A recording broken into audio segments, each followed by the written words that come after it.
Salut les entrepreneurs! Aujourd'hui, dans cette vidéo, je vais vous expliquer quelles sont les différences entre un expert comptable et un commissaire aux comptes. Alors, à tout de suite.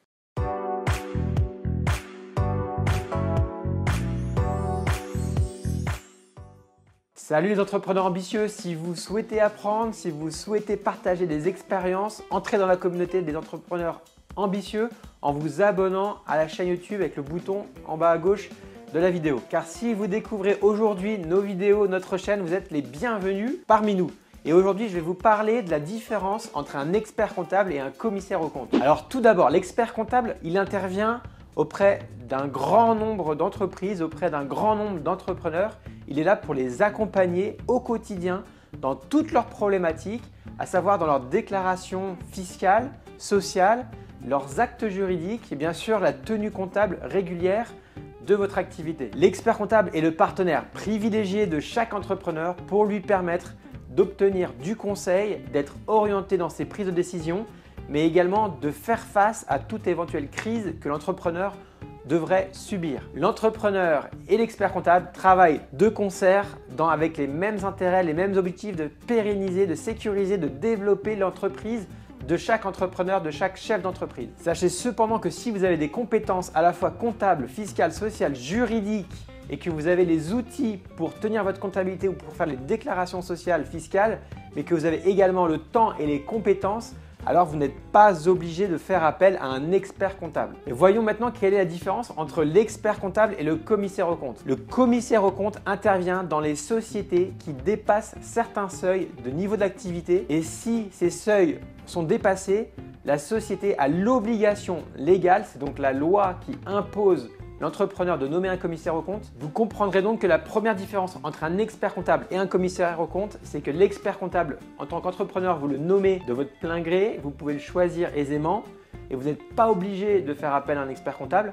En revanche, si vous dépassez certains seuils d'activité, vous êtes obligé de nommer un commissaire aux comptes parce que c'est la loi qui vous y oblige, mais vous pouvez choisir le commissaire aux comptes que vous souhaitez. Notez simplement à ce niveau de la vidéo que votre expert comptable ne peut pas être votre commissaire aux comptes. Mais alors, que va faire votre commissaire aux comptes?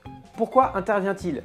Que va-t-il délivrer comme rapport à la fin de sa mission? Eh bien, le commissaire aux comptes intervient une fois que l'expert comptable a finalisé le bilan pour qu'il puisse à son tour le consulter. Et le commissaire aux comptes, en le consultant, va pouvoir réviser les différents éléments, les différents comptes, les différentes parties de votre comptabilité et il va pouvoir ensuite émettre un rapport qui va donner son jugement sur la manière dont est tenue la comptabilité. Donc dans ce rapport, le rapport général du commissaire aux comptes, vous allez retrouver l'avis du commissaire aux comptes sur la manière dont est tenue la comptabilité.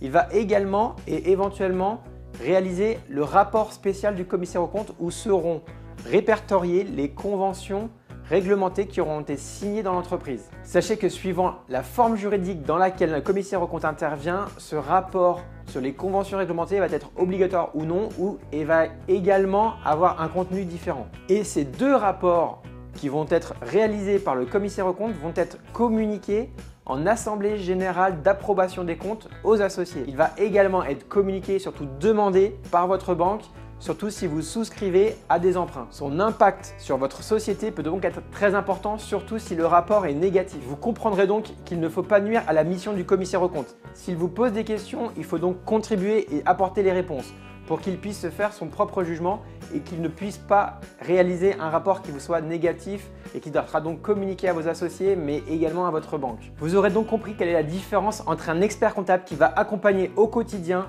l'entrepreneur, le chef d'entreprise dans toutes ses démarches fiscales, comptables, juridiques, sociales et qui va donc être le partenaire privilégié de l'entrepreneur et d'un autre côté le commissaire aux comptes qui va lui intervenir de manière plus ponctuelle sur un mandat qui va être de 6 années et donc il va intervenir après le travail de l'expert comptable pour consulter la comptabilité et se faire une opinion sur la manière dont est tenue cette comptabilité et cette opinion sera retranscrite dans un rapport général du commissaire aux comptes, éventuellement complété d'un rapport spécial et ces deux rapports vont être communiqués aux associés dans le cadre de l'Assemblée générale d'approbation des comptes mais également éventuellement à vos partenaires et surtout à votre banque dans le cas où vous auriez souscrit des emprunts auprès d'elle. Voilà, si vous avez des questions toujours à ce sujet sur la différence entre un expert comptable et un commissaire aux comptes, n'hésitez pas à les partager dans l'espace commentaire sous la vidéo. Si vous avez besoin de nommer un commissaire aux comptes, n'hésitez pas également à me poser vos questions dans la zone commentaire. Je suis à votre disposition pour y répondre. Je serai ravi de la partager à toute la communauté. Je serai ravi de partager toutes ces réponses à la communauté. Avant de nous quitter, n'oubliez pas de vous abonner à la chaîne YouTube pour ne rien rater de toutes nos prochaines vidéos et de tous mes prochains conseils. Je vous dis à très bientôt pour de nouvelles vidéos. Merci, au revoir.